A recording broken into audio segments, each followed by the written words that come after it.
Hello student, नमस्कार सभी को। तो जैसा कि आप सबको पता है कि एनटीपीसी का बिल्कुल एग्जाम नजदीक आ चुका है, तो उसके लिए हमारी जो क्लास चलती थी वो स्टार्ट होगी, जल्दी से हो जाएगी।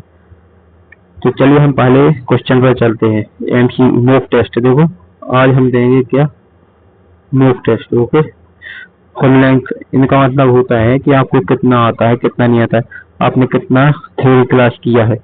तो महाजनपदों की संख्या बताइए। अब महाजनपदों की संख्या कितनी होती है? 16। ठीक है, महाजनपदों की संख्या कितनी होती है? 16। अगला क्वेश्चन आपके सामने है कि चंद्रगुप्त मौर्य को सिंहासन प्राप्त करने में किसकी सहायता थी? तो चाणक्य की। किसकी? देखो, हम जल्दी से चलेंगे, बिल्कुल भी हम मतलब धीमी गति से नहीं चल सकते, क्योंकि आपको पता है कि उतना वक्त नहीं है। ठीक है, तो धीमी गति से चलना तो नामुमकिन है। बौद्ध धर्म की पहली सभा कहाँ आयोजित हुई थी? तो राजगृह में। ठीक है, कहाँ पर हुई थी? राजगृह में, वो भी 498 ईसा पूर्व में। ठीक है, हमारा फोर्थ क्वेश्चन रहेगा कि जैसे इंडिका है, इंडिका पुस्तक किसने लिखी थी? तो मेगास्थनीज ने लिखी थी। किसने लिखी थी? मेगास्थनीज ने। ठीक है, मेगास्थनीज ने। ओके, मेगास्थनीज ने। तो मेरी राइटिंग पर मत जाइए आप, यहाँ पर देखो, मैं आंसर बताऊं या ना बताऊं, यहाँ पर आपको आंसर मिल जाएगा। ठीक है, अगला क्वेश्चन है कि भारतीय स्वतंत्रता संग्राम का प्रथम युद्ध बता दीजिए। तो 1857 में हुआ था। ठीक है, सिक्स्थ क्वेश्चन, भारतीय बंदोबस्त किसने शुरू किया था? स्थायी बंदोबस्त। तो लॉर्ड बताइए, आप बताइए स्थायी बंदोबस्त।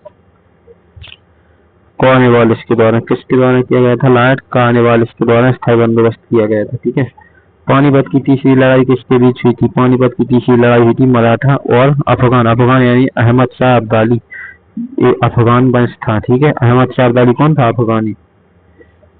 तो इतना भी याद रखना पड़ता है, कभी कभी अहमद शाह अब्दाली ना पूछ करके अफगान पूछ लेंगे तो आप लोग गलत करके आ जाओगे, इतनी ही औकात है आपकी। ठीक है, महात्मा गांधी। देखो, तुम गांधी में समझौता कब हुआ था? तो गांधी में समझौता की यदि मैं बात करूं तो 31 में हुआ था। कब हुआ था? 31 में। ठीक है, वो भी द्वितीय गोलमेज सम्मेलन। कौन सा है? सेकंड गोलमेज सम्मेलन। सत्याग्रह प्रकाश पुस्तक किसने लिखी थी? दयानंद सरस्वती ने। किसने लिखी थी? स्वामी दयानंद सरस्वती ने। स्वामी दयानंद सरस्वती ने। चलिए, अगला क्वेश्चन रहेगा, भारतीय राष्ट्रीय कांग्रेस की स्थापना कब हुई थी? तो भारतीय राष्ट्रीय कांग्रेस की स्थापना 85 में हुई थी।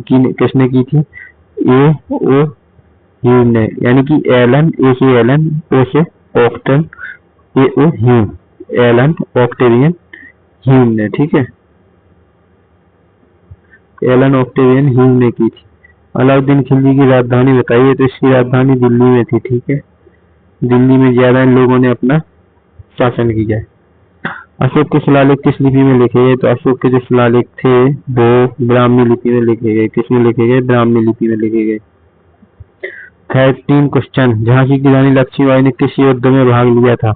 मेरी क्लास यदि स्पीड में चले तो आप लोग उसको थोड़ा धीमी गति से कर लेना या फिर दोबारा देख लेना। ठीक है, इसका उद्देश्य ये थोड़ी है कि आप क्लास मत देखो, नहीं देखोगे तो किसी का कुछ नहीं है, आपका नुकसान है। ठीक है, मैं तो पढ़ाने के लिए तत्पर हूँ। तो झांसी की रानी लक्ष्मीबाई ने किस युद्ध में भाग लिया था? 1857 की क्रांति में लिया था। भारत में साइमन कमीशन कब आया था? बताइए। भारत में साइमन कमीशन 1928 में आया था। 1927 में बनाया गया था। किसके द्वारा बनाया गया था?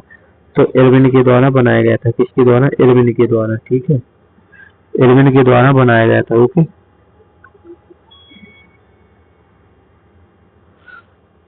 चलिए, अगला क्वेश्चन क्या है हमारा? द्रविड़ शैली किससे संबंधित है? आप बताइए, द्रविड़ शैली किससे संबंधित है? द्रविड़ शैली, देखो, मंदिर की कला से शैली होती है द्रविड़ शैली संबंधित, मंदिर की वास्तुकला से। भारत का पहला समाचार पत्र बता दीजिए आप लोग। भारत का पहला समाचार पत्र। तो भारत का जो पहला समाचार पत्र था वो कौन था? बंगाल गजट। ओके, कौन था? बंगाल गजट। अकबर ने किसको नवरत्नों में स्थान दिया था? तो बीरबल को भी दिया था, शायद तानसेन भी थे। ठीक है, तो इसमें बीरबल है तो बीरबल लगा देना, तानसेन होता तो तानसेन लगा देते। ठीक है, किस गवर्नर जनरल ने शिक्षा को बढ़ावा दिया? जैसे कौन से गवर्नर जनरल हुए जिन्होंने शिक्षा को बढ़ावा दिया? कैरन रिपन। तो आप लोग बताइए पहले तो लॉर्ड विलियम बेंटिक थे। ठीक है, कौन थे? Lord William Bentinck. 19 क्वेश्चन में स्वराज पार्टी की स्थापना तो 1923 में हुई थी, CR दास के बीच में और जवाहरलाल नेहरू के बीच में।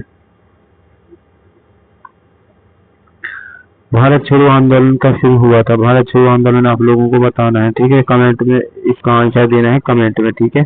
तो चलिए भारत छोड़ो आंदोलन के बारे में कल बताएंगे या फिर आपको बताना है? अभी CGL का जो वैकेंसी आने वाली है, यानी कि इसके फॉर्म आने वाले हैं, तो बैच स्टार्ट हो चुका है। और मैं आपको बता दूं तो ये बैच 999 रुपये का है, बट इसको काट दीजिए। जब मैं कूपन कोड देता हूँ आपको मैं कूपन कोड देता हूँ इसका, तो कितना है MC098 इस पर आपको 80% डिस्काउंट मिलता है, 80% डिस्काउंट मिलेगा। वो बैच कितने का पड़ जाएगा? 99 रुपये का। कितने का मिलेगा ये बैच? आपको 99 रुपये का मिलेगा, ठीक है, सॉरी 199 का मिलेगा, ओके। और 15 महीने के लिए, 12 महीने के लिए था, प्लस मैंने 3 महीने ऐड कर दिए। और कॉन्टेक्ट नंबर है, आप इस पर कॉन्टेक्ट कर सकते हैं यदि आपको लेना है। जिस भी विद्यार्थी को लेना है वो यहाँ से ले सकता है, ठीक है। तो स्टार्ट हो चुका है, जल्दी से जुड़ जाइए, वरना आपको इसके अलावा तो फिर क्लासेस लेट ही होगी। बहुत सी फैसिलिटी है, कंप्लीट बैच है, आपको आगे हिस्ट्री का बैच नहीं लेना पड़ेगा किसी भी टीचर से। तो आज के लिए बस इतना ही, थैंक्स दोस्तों।